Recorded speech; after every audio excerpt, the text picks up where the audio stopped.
Once upon a time, in a kingdom far away, lived a beloved princess. Her people found her beautiful and kind, and on the outside, the marriage between the beloved princess and her prince appeared fine.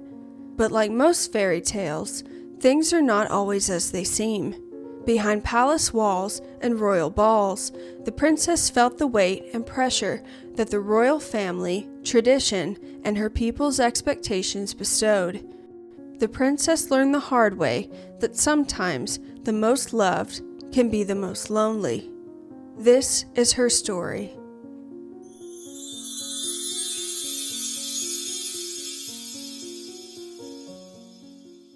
Diana Frances Spencer was born into one of the oldest and grandest families in England. With origins that go back centuries, the Spencers made their initial fortune farming sheep, and over the years amassed great wealth and influence in aristocratic and royal circles.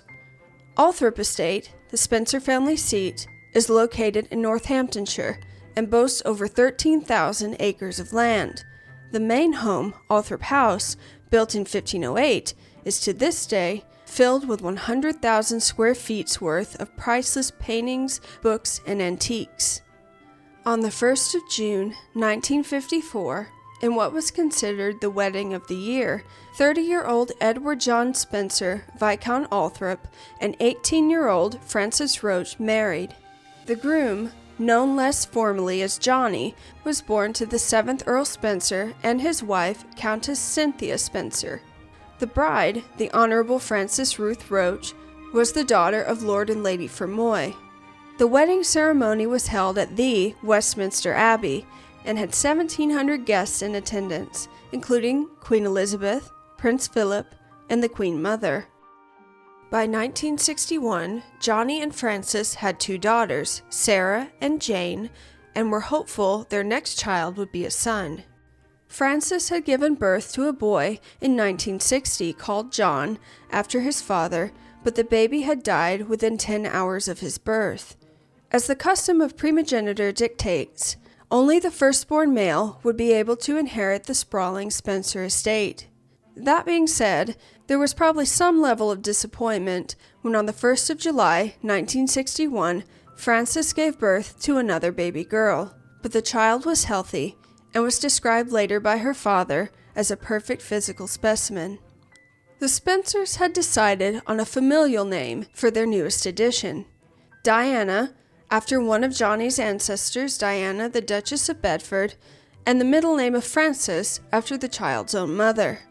Diana was born and spent her formative years at Park House, a 10-bedroom home rented on the Sandringham Estate property owned by the royal family. Diana, nicknamed Dutch by her family, has been described as something of a tomboy in her youth. She enjoyed the outdoors and athletic pursuits, and would often have to be forced into wearing dresses. Diana had an especial affinity for animals, both real and stuffed, and had many pets growing up, including Jill, a Springer Spaniel, Marmalade the cat, and Peanuts, a guinea pig. When she was 6 years old, Diana's parents separated. Her mother, Frances, fell in love with another man, and after the separation had moved to London. Diana, a sensitive child who dearly loved both her parents, was deeply affected by the split. Older sisters Sarah and Jane were already at boarding school, so it was Diana and her little brother Charles who were shuffled between parents. A nasty divorce and custody battle ensued, and Lady Fermoy, Frances's own mother, gave evidence against her daughter, saying Johnny should be the one to hold primary custody. Frances lost the legal battle, and Johnny was awarded full custody. The divorce was finalized in 1969. It was around this time that Diana was sent to Riddlesworth Hall, a preparatory school based near her home in Norfolk. She would attend there until 1973, when she was then sent to Westheath Boarding School in Kent. Although Diana wasn't known as an academic at school, she showed prowess in swimming, diving, and ballet, the latter of which she was particularly fond. Unfortunately for Diana, by the time she was 12, she was already considered too tall for a professional career in ballet. Nevertheless, dance would continue to be one of her great passions for the rest of her life. Diana also possessed great emotional intelligence as well. During her time at Westheath, she volunteered at Dartmouth Park, a hospital for the physically and mentally handicapped. Her tactile nature and ability to communicate made the patients she worked with feel at ease. At school, Diana and her friends would get up to typical sorts of mischief, like sneaking food into the dorm rooms, pillow fights, and talking after lights out. For these infractions, Diana would spend her Saturdays running laps and weeding the school garden. As she grew older, Diana experienced little in terms of dating. Her romantic fantasies contained within the novels of her favorite writer, Barbara Cartland. Although boys were not at the forefront of her mind, it has been reported that Diana kept a photograph of a certain young prince in her bedroom with whom she was a bit infatuated. In 1975, Diana's grandfather, Jack Spencer, died.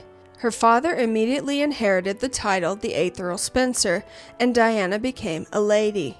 Lady Diana was very excited about her new title, but there was an aspect of her life she was not particularly excited about. In 1976, Johnny Spencer married Rain, Countess of Dartmouth. Earl Spencer hadn't told any of his children about the nuptials. Diana heard the news from her sister Sarah, who had read about it in the papers. In a funny sort of twist, Diana's new stepmother, Rain, was actually the daughter of Diana's favorite author, Barbara Cartland. While Diana may have enjoyed the novels of her now step-grandmother, she and her siblings absolutely hated their new stepmother. She was christened by the children the moniker Acid Rain. Diana was 16 years old in 1977. Her sister Sarah and Britain's heir to the throne, Prince Charles, had been seeing each other throughout the summer, though many say the relationship was more friendly than serious. It was that November that Charles accepted an invitation to visit Althorp, and Diana first met the prince. Upon her return to school, she couldn't contain her excitement. Diana's time at Westheath was coming to an end, and after not passing her O-level examinations, it was decided that rather than continuing on to the next grade, Diana would attend a finishing school in Switzerland instead. Diana had a terrible time in Switzerland and begged to come home. Her parents relented, and she returned to England. After dabbling in some training courses and odd jobs, Diana settled in London. Her parents bought her a flat in Coleherne Court, which she shared with 3 friends. Ladies of a certain class living near Sloane Square, as Diana did, were dubbed Sloane Rangers. Poking a bit of fun at the posh set, Sloane Rangers, with their long skirts and frilly collars, integrated English country style into urban London.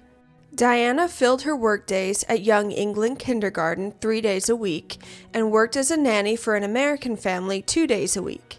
Though Diana possessed no qualifications, her enthusiasm and love for children made her a natural in both positions. It would be at a weekend party of a family friend in the summer of 1980 that Diana would, once again, encounter Prince Charles. At a barbecue, Diana and Charles found themselves on a hay bale, deep in conversation. Diana expressed to Charles her condolences for the death of his great-uncle the previous year. Lord Louis Mountbatten was assassinated in 1979 by a bomb planted by the Provisional Irish Republican Army. Prince Charles not only lost a relative in Mountbatten, but also a father figure, friend, and mentor. As an advisor, Mountbatten counseled Charles to use his 20s to, quote, sow his wild oats, end quote, and once he had gotten that out of his system, to settle down with a sweet and experienced aristocratic girl. So, when Diana brought up the subject of Mountbatten at the barbecue, her genuineness and empathetic nature pulled at Charles's heartstrings and made him look at her differently. Instead of just being Sarah Spencer's baby sister, he now saw her as a potential bride and future queen. In line with the advice of Mountbatten, Charles's romantic background was very different from Diana's. In the 1970s, Charles had had a slew of girlfriends ranging from silly flings to committed relationships. In addition to Sarah Spencer, Charles had dated many daughters of the nobility, which included the Duke of Wellington's daughter, Jane Wellesley, which ended as the young lady said she couldn't deal with the intense media pressure that came with their relationship. There was Davina Sheffield, of whom the prince was very fond, but it was found out that she and a previous boyfriend had lived together, which the palace deemed an unacceptable past of a potential royal princess, so that was broken off. The prince even proposed to his second cousin, Amanda Knatchbull, who was the granddaughter of Lord Mountbatten, but she declined. And in the same year, Charles proposed twice to heiress Anna Wallis, but she too turned him down. For Anna Wallis, very intuitively, could sense that the prince's heart belonged to someone else, and that someone else was Camilla. Prince Charles met Camilla Shand in the early 1970s at a polo match.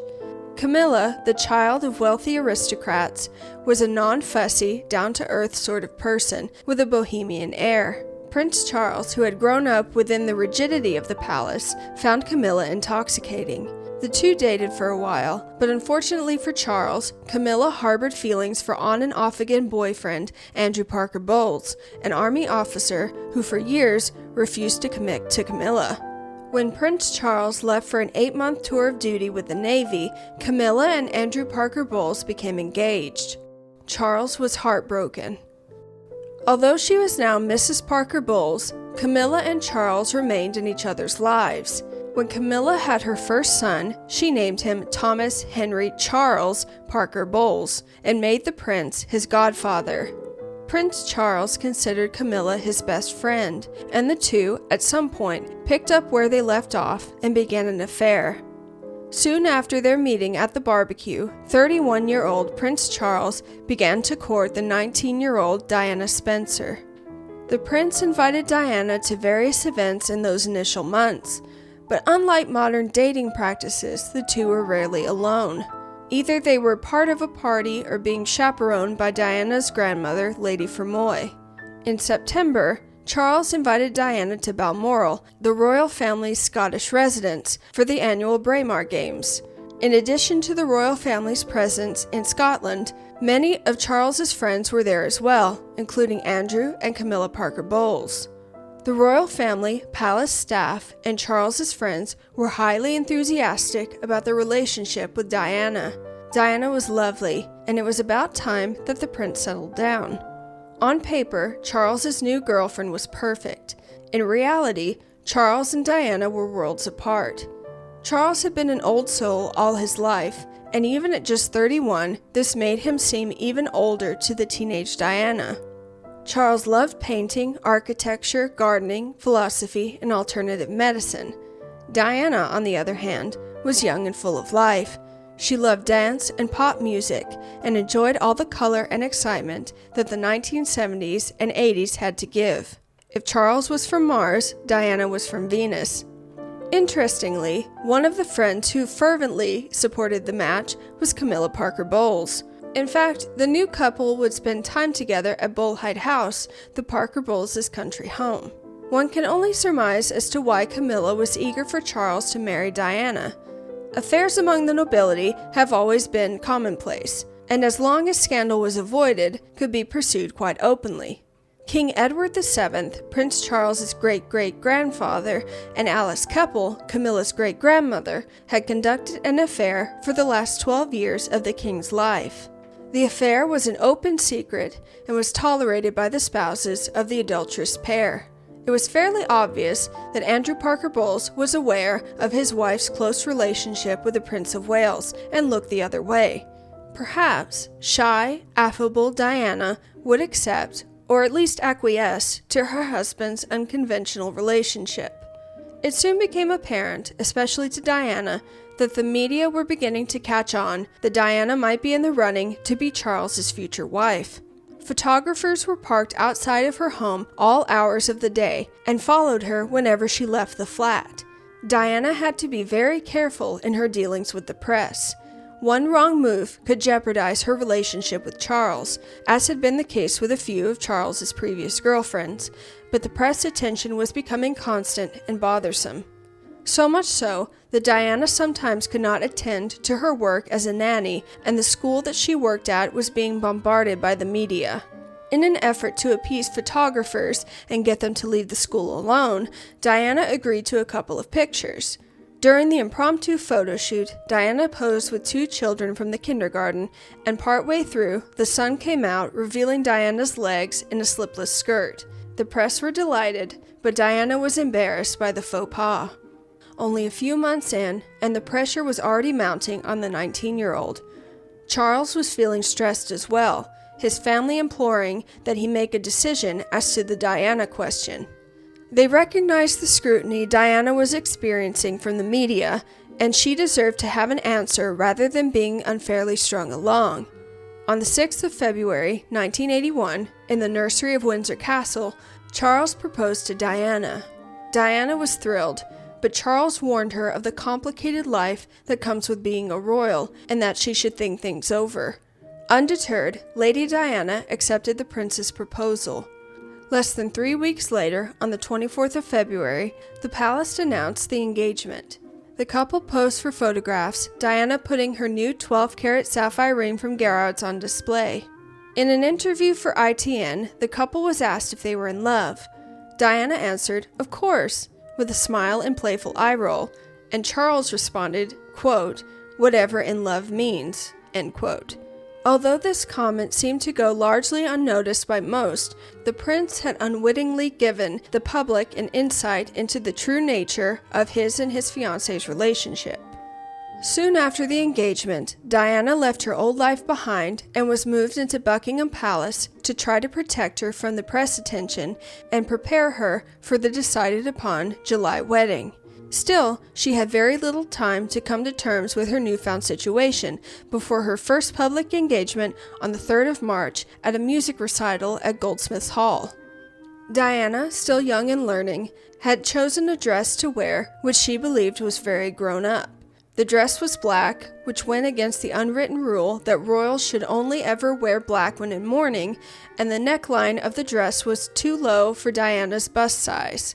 Dress color and décolletage aside, Diana soldiered on through the event and was getting a small taste of the attention and scrutiny that would follow her for the rest of her days.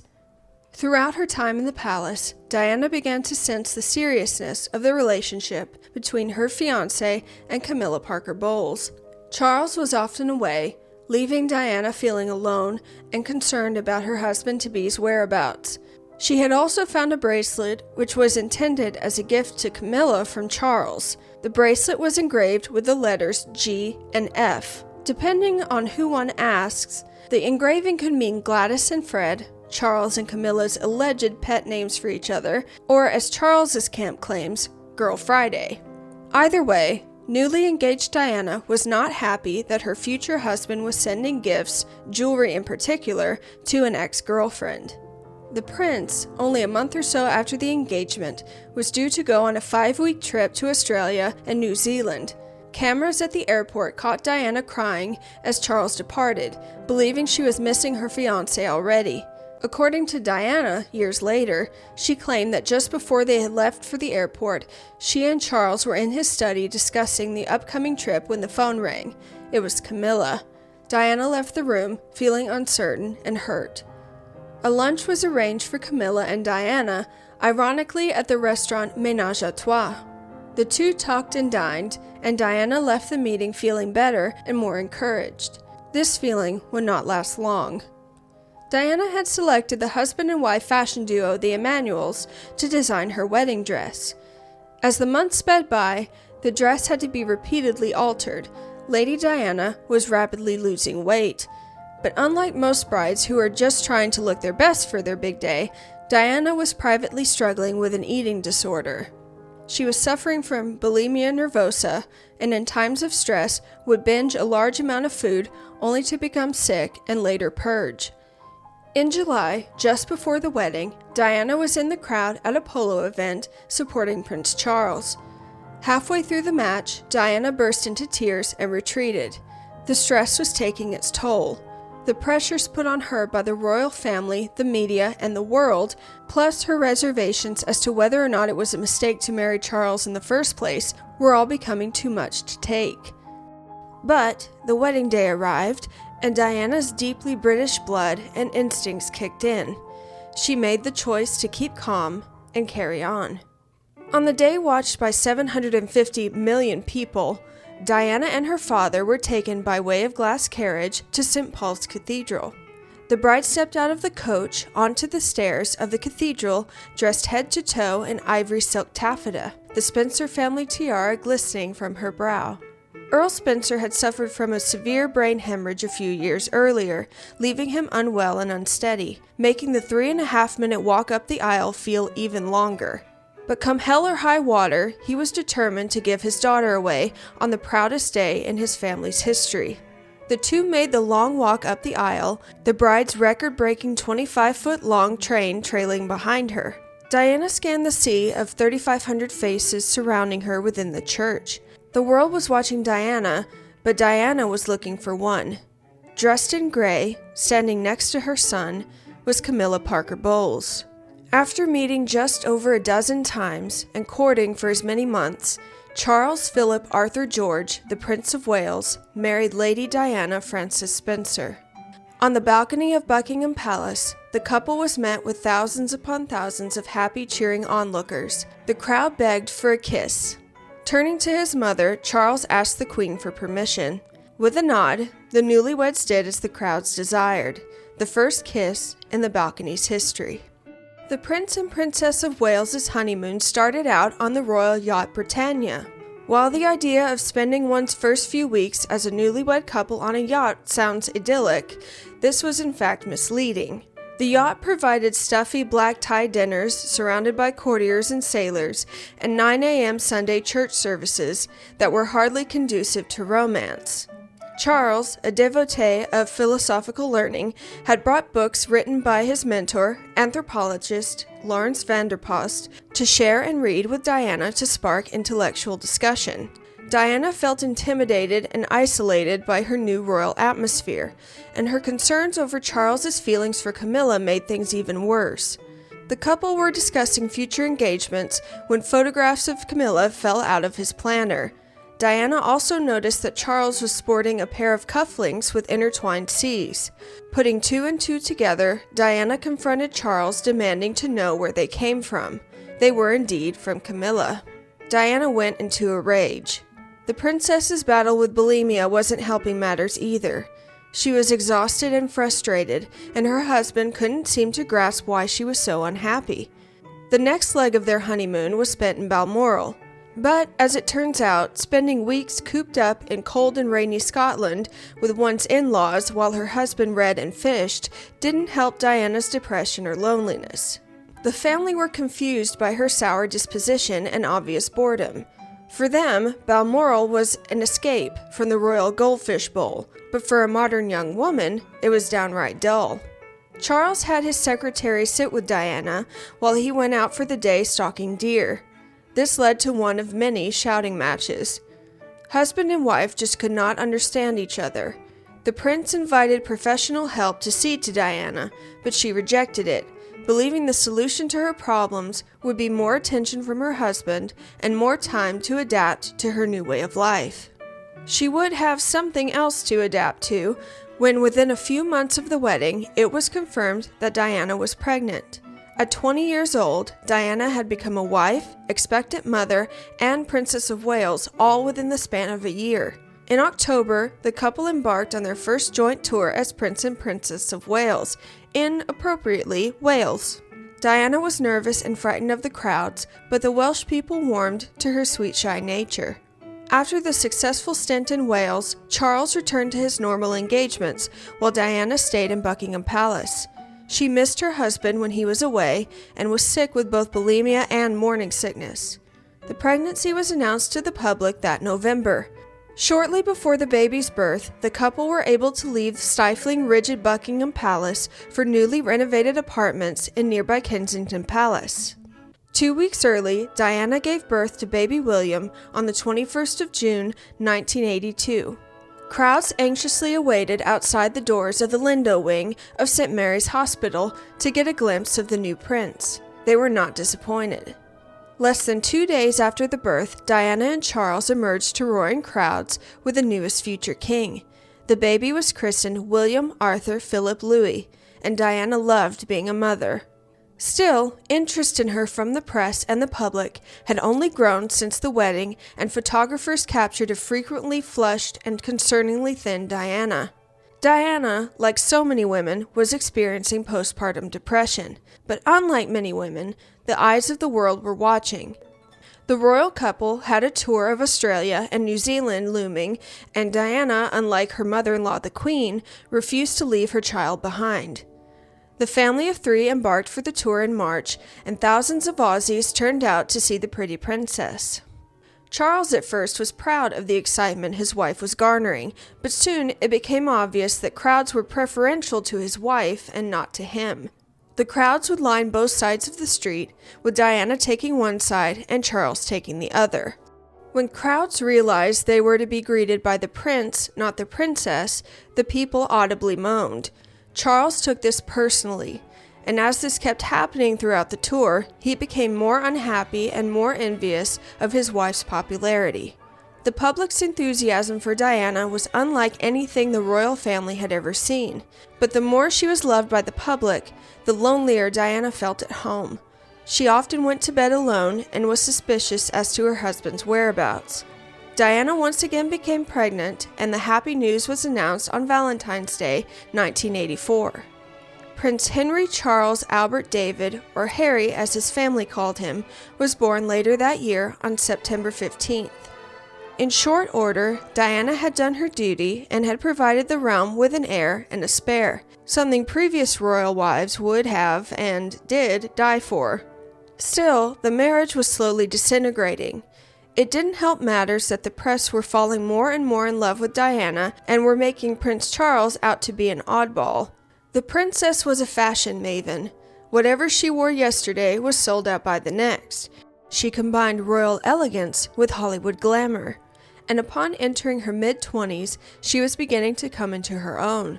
As for Charles, he took unpopular stances on issues that the press and public believed him to be unqualified and totally out of his purview as prince of a constitutional monarchy. He promoted New Age ideas like alternative medicine, vegetarianism, and concern for the environment. Compared to Diana, Charles was seen as a dusty old botherer. As far as the people could tell, Charles represented the past, Diana was the future. The public's enchantment with Diana was evident during the couple's 1985 trip to Washington, D.C. to open a British exhibition at the National Gallery. The opening, however, would be eclipsed by the royals' attendance of a ball thrown by the White House. Charles in his tuxedo and Diana in a midnight blue velvet gown danced the night away with all manner of celebrities, but the moments Diana shared gliding across the dance floor with film star John Travolta were the ones plastered across magazines and newspapers the next day. Though the princess was disappointed that she hadn't been able to be partnered with ballet extraordinaire Mikhail Baryshnikov, of whom she was a big fan. While the trip had been well received and was considered a complete triumph, things at home were still not going so well. The couple put on a good show in public, but their demeanors in private were sour. Husband and wife were unable to satisfy each other's emotional needs, and they both turned to others for what they were lacking in their marriage. While Charles probably always harbored feelings for Camilla, he and his camp have always asserted the physical relationship did not start back up until 1985 or 86. Diana had a feeling it had never really ended, but was convinced that her husband had, quote, gone back to his lady, end quote, right after Harry's birth in 1984, when Charles was showing evident detachment from her. Diana developed a warm relationship with her older married protection officer, Barry Manicky. She adored him, but asserted they never had an affair. The intimacy, though, had become obvious to palace inhabitants and employees, and Manicky was transferred to other duties. In 1987, Manicky was killed in a motorcycle accident, which devastated Diana. In 1986, Diana began a relationship which did develop into a full-blown affair. James Hewitt was an army officer and had been asked by Diana to give her riding lessons. Though Diana loved animals, she had once hurt herself riding and never got back on a horse again. The professional relationship gave way for a romantic one. Hewitt began staying nights at Kensington Palace and became close with William and Harry. The affair was not a secretive one. The princess's protection officers accompanied Diana to Hewitt's mother's home in Devon, where Diana and her lover would spend time in an idyllic family setting, planning their future together. Looking back, the 80s is often referred to through neon-colored glasses. MTV was in its infancy, and Hairspray was a zillion-dollar business. But as the working women rocked their shoulder pads and kids grew a healthy addiction to Atari, an unprecedented disease ravaged the human population, shifting the world off its axis.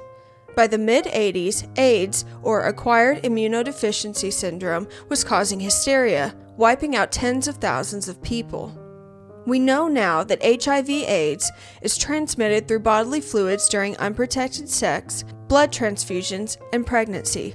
But back then, there was so much misinformation mixing with the hysteria that many people thought a simple handshake or a kiss could transfer the virus. This created stigma and ignorance, especially toward the already ostracized gay community. Those touched by the virus were considered dirty and the biblical leper's 20th century equivalent. When the first British AIDS ward was to be opened at Middlesex Hospital in London, a letter was written to the palace in the hopes that a royal family member would open the ward and help with publicity, which would hopefully quiet the stigma and unease caused by the disease. Princess Diana was offered up as an option, which the hospital excitedly agreed to.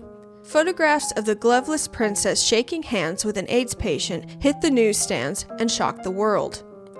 Around this time, Diana was not only focused on helping others, but on bettering herself. Her body became toned due to daily swims and weekly trips to the gym. Massage therapists and acupuncturists would become regular visitors of Kensington Palace, and she sought alternative ways to help her find a way forward. As she matured, her confidence grew. Although Diana was having an affair of her own, she was hurt by Charles's blatant association with Camilla. In 1989, at Camilla's sister's birthday party, Diana blindsided everyone by not only attending the party, but by confronting her husband's mistress about the affair. Diana confronted another adversary that year, when in September, her feelings of disdain for her stepmother had come to a head. During the weekend of her brother's wedding, Diana's father and stepmother Rain blatantly ignored Frances, Diana's mother. Diana was enraged by the insult, and a fight ensued, which ended with Diana pushing her stepmother down a flight of stairs. Horrified, Johnny Spencer didn't speak to his daughter for months after the incident. Around that same time, James Hewitt was given a 2-year posting to Germany. Diana asked him not to go, and even suggested pulling some strings so he wouldn't leave her. Hewitt could not accept this and left for Germany, their relationship coming to a stop. At least for now. The split between the royal couple grew deeper when the prince and princess's offices separated, with Charles and Diana each possessing their own private secretary. The papers were rife with stories about trouble in the royal marriage, and slam pieces began to appear in the press about both parties. It's unknown just how involved the prince and princess's camps were in the mudslinging, but for certain, the War of the Waleses, as the tabloids had dubbed it, had commenced. At stake was the love and approval of the British public. With the Gulf War looming, Diana called James Hewitt in Germany. They hadn't spoken in about a year, but the two began to correspond again, Diana visiting Hewitt's family, sometimes with sons William and Harry in tow. James Hewitt returned to England right around Diana's 30th birthday, but a News of the World story leaked which hinted at an affair between the cavalry officer and the princess. The media started following Hewitt, making meetings between the two impossible, and the newly rekindled relationship soon petered out. 1992 was an explosive year for Charles and Diana, as well as the royal family as a whole. The Prince and Princess of Wales visited India in February. The two performed separate engagements, which led to a PR blunder on the part of the palace. As Charles was off doing his own thing, Diana had a photo call in front of the Taj Mahal. Photographers captured images of the princess sitting all alone, posed in front of the marble and stone symbol of eternal love, mirroring the reality that was her marriage. In March, Diana's father passed away. Diana was heartbroken by his death. Press noted that the prince and princess arrived at the funeral separately. That summer, the Andrew Morton book Diana, Her True Story was published. The book detailed Diana's early life, the breakdown of her marriage, and her unhappiness behind palace walls. Diana and the author Andrew Morton vehemently denied that the princess contributed to the book in any way, with Morton claiming his sources were in Diana's circle, but not Diana herself. The public would later learn that this was 100% false. With the help of a friend, Diana answered interview questions, which were recorded on cassette tape and covertly delivered to Morton. Rough drafts of book passages were also sent to Diana, which she then proofread and edited. Morton's book became a bestseller, and Pandora's box had been opened. The thin veil which shielded the marriage had been pulled back. The fairy tale was no more. The Morton book had rallied the public to Diana's side, but in August, a tape meant to expose and embarrass the princess was released. Someone had tapped into and recorded a private phone call between Diana and a man named James Gilby. Diana and Gilby had known each other prior to her marriage, but after James Hewitt left for Germany in 1989, their relationship became intimate. Gilby, on the tape, expressed his deep infatuation for Diana, calling her by the nickname Squidgy. Press coverage was horrific, and Charles and Diana were not on speaking terms. Still, the couple were scheduled for a joint visit to South Korea. Not wanting to disappoint or offend the Korean people, the visit, for better or worse, went forward. The prince and princess did their duty, but it was obvious to absolutely everyone how miserable they both were. The two barely looked at each other. This would be their final royal tour together. In November, Queen Elizabeth gave a speech to mark her 40th year on the throne. In addition to the public embarrassment that was the Waleses' marriage, her two other married children, Princess Anne and Prince Andrew, were also on the road to divorce with their spouses as well. The palace had experienced particular humiliation when scandalous photographs of Andrew's wife Sarah, the Duchess of York, in compromising positions were released by the press. To put the cherry on top, a fire broke out in Windsor Castle shortly before the Queen's November address. The irony of the fire was not lost on anybody, especially the Queen. Her castle and her family were literally and figuratively up in flames. The Queen declared 1992 to be an annus horribilis. The royal family's year from hell was complete when in December, Buckingham Palace officially announced the separation of Prince Charles, the future king, head of the Commonwealth and defender of the faith, and his future queen, Princess Diana. In the new year, 1993, Charles had an embarrassing tape of his own released. The racy 6-minute phone call between the prince and his mistress, Camilla Parker Bowles, not only humiliated Charles, but proved that Diana, who had been dubbed unstable and paranoid by the prince's supporters, had been right all along. Her husband was indeed in love with another woman. To cope, Diana continued to turn to her group of psychics, fitness instructors, and energy healers for support. She also began voice coaching with an actor to help improve oration for her public speeches. In true Windsor fashion, the palace began to ice out the princess from private and public events with the family. Diana took it in her stride, and while the royal family had their fancy ceremonies, Diana took her boys for fun days out, always managing to knock her in-laws off the front pages of the papers in the process. In spite of a few hiccups, Diana was the most popular member of the royal family. People loved her. As for Charles, his approval ratings were tanking. In the public's view, Diana was the beautiful wronged woman, and Charles was the fool who didn't love her. To help with public perception, it was decided a documentary and book about the prince would be made. The documentary, which followed Charles for 18 months, was released on the 29th of June, 1994. The film lasted for 2.5 hours, but was boiled down to a single sentence. At least that was all the audience took away from it. The interviewer asked the prince if he had been faithful to his wife.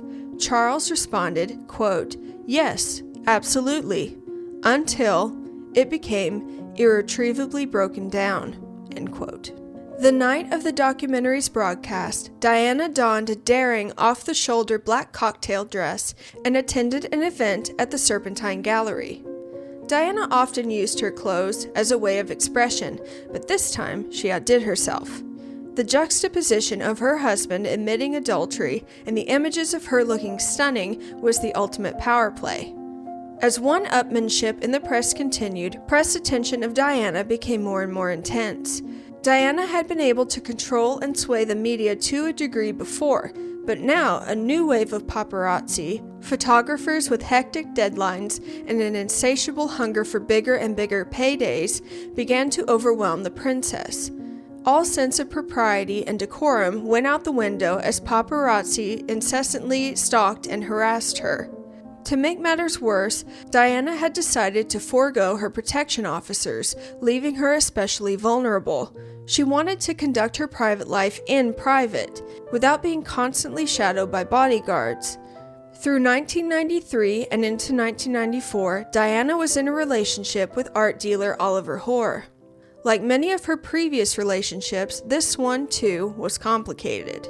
Oliver Hoare was married. Diana would call his home hundreds of times within an 18-month period, determined to speak to him, leaving his wife rather frustrated. Fed up, the wife called the police, which resulted in an investigation of the nuisance calls, which then leaked to the press. Friends of the prince had long accused and spread stories of Diana being mentally unstable, going back to the beginning of the marriage. They saw Diana as emotionally needy, paranoid over Camilla, and viewed Diana's eating disorder as one of the reasons for the marriage breakdown. Even as late as the 90s, a certain stigma was associated with mental illness, and whether true or not in the case of Diana, leaked stories like the Oliver Hoare phone fiasco aimed to discredit her and shift public opinion. Of course, as well as creating drama, which made millions upon millions for the tabloids. In December 1993, Diana attended a charity luncheon, as she had done countless times before, but this public engagement would prove different. During her speech, Diana used the opportunity to announce that she would be stepping back from public duties due to unbearable press attention. This decision was not an impulsive one, the princess having given much thought on the subject. After the Oliver Hoare debacle, the dramatics continued when in 1995, Diana had a brief tryst with famed rugby player Will Carling. If privacy was Diana's goal, dating Carling was a poor choice. First off, he was famous and easily recognized. Second, he was married. Third, his wife Julia was a British journalist and television presenter. Carling denied the affair, and his wife stood by him, until it became clear that there was an inappropriate relationship going on between Carling and the princess. Julia Carling filed for divorce. Diana was looking for companionship, unfortunately in all the wrong places. However, while visiting the husband of a close friend in hospital, Diana met cardiothoracic surgeon Dr. Hasnat Khan. Dr. Khan was very different from any of the men Diana had previously dated. Born in Pakistan, Dr. Khan was a private man, deeply dedicated to his work. He was unattached as well, and Diana soon developed feelings for him.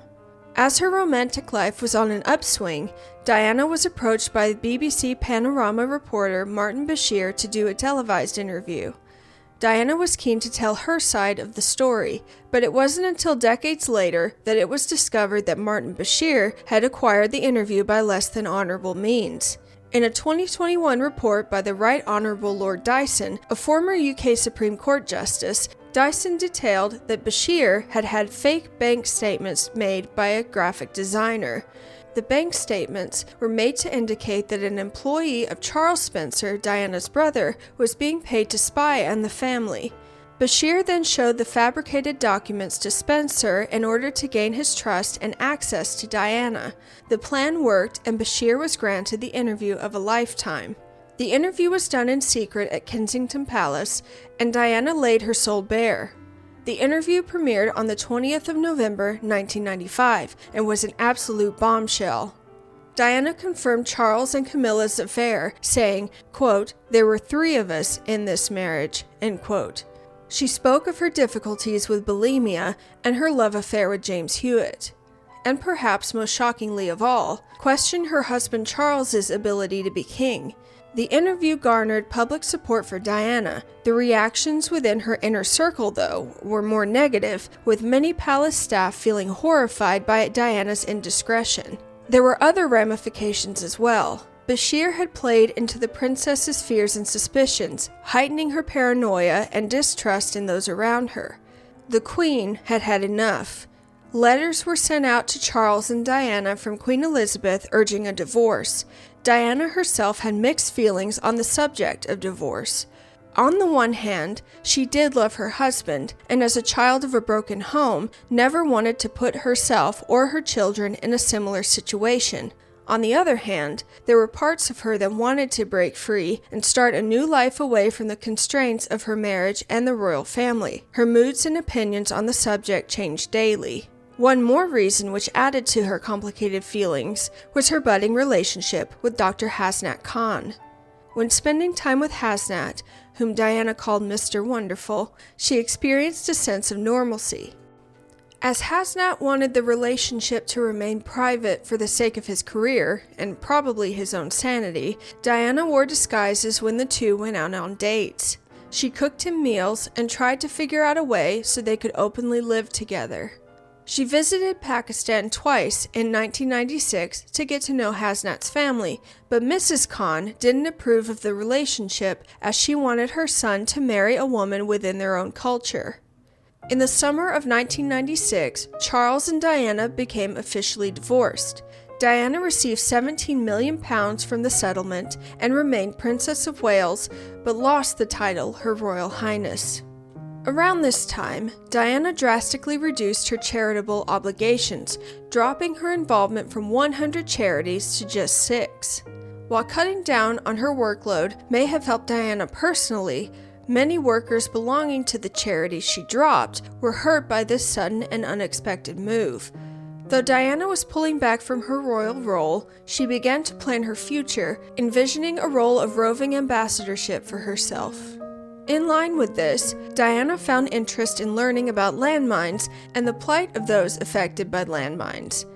The use of landmines or anti-personnel mines in warfare is controversial due to their long-term effects.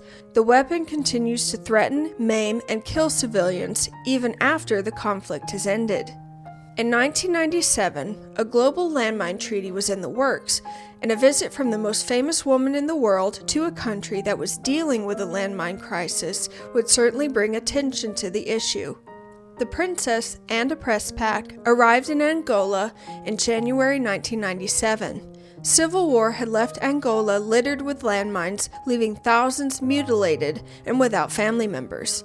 Diana visited a small hospital crammed with patients in terrible conditions. Afterwards, Diana was scheduled to walk through a half-cleared minefield. Photographers snapped away as the princess trekked through the minefield, an everyday reality experienced by the people of Angola. A couple of journalists joked that they hadn't gotten a proper shot and asked if she could walk through the minefield again. She obliged happily. Some, back in London, criticized the trip and Diana, believing her to be attention-seeking and involving herself in the realm of politics to which she did not belong. Still, the Angola visit was massively successful and highlighted an issue which wasn't on the radar of most first-world occupants. Back at home, Diana was experiencing mixed results in her personal life. Ironically, after the divorce, the relationship between herself and Prince Charles actually improved. Charles would pop by Kensington Palace for tea, and the two seemed to be in a good place. Diana also regularly lunched with her former arch-nemesis, her stepmother Rain Spencer, with whom she had reconciled and had grown close to after the death of her father. Some friendships broke down, as friendships were prone to do with Diana. While the princess could be a loving friend, she also had the tendency to cut people out of her life if they exhibited any sort of behavior that she perceived as disloyal. Her friendships rarely went unscathed. As for her relationship with Hasnat Khan, it was tumultuous at best. Diana visited Hasnat's family again without telling him, and the visit was leaked to the press. Hasnat was feeling pressure from the media and frustration with Diana. Photographs of the princess with Gulu Lalvani leaving a nightclub together angered him further. As the couple's relationship floundered, Diana experienced another professional success. At the suggestion of Prince William, a charity auction was set up to sell some of Diana's clothes. The auction sold 79 dresses, which raised over $3 million, the proceeds dispersed between multiple charities. Diana would have William and Harry for part of their summer vacation, and as this was the first since the finalization of the divorce, she wanted it to be a special one. Egyptian billionaire businessman Mohammed Al Fayed had invited the princess and her sons to holiday with him on his new yacht, the Jonquil, in Saint-Tropez. Diana took Al Fayed up on his offer.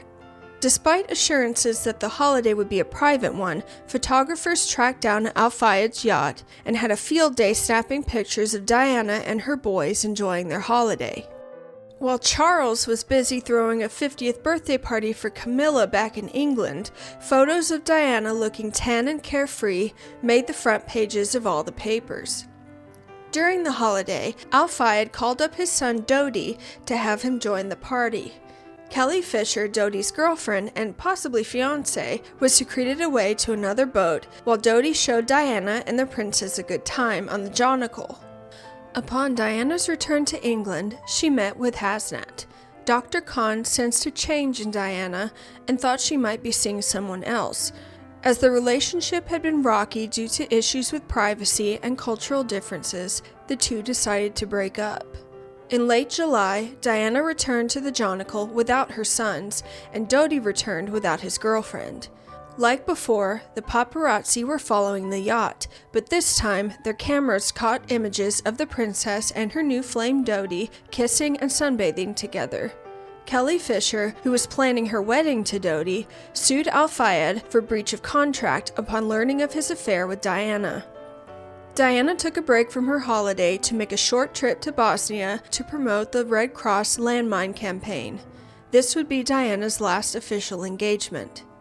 Dodi continued to shower Diana with gifts, which included a ring from Repausi, which would be able to be picked up on August 30th at their store in Paris. While some claim this to be an engagement ring, those closest to Diana said she intended the ring for her right hand, not her left. On the afternoon of August 30th, after over a week of vacationing together, the couple arrived in Paris.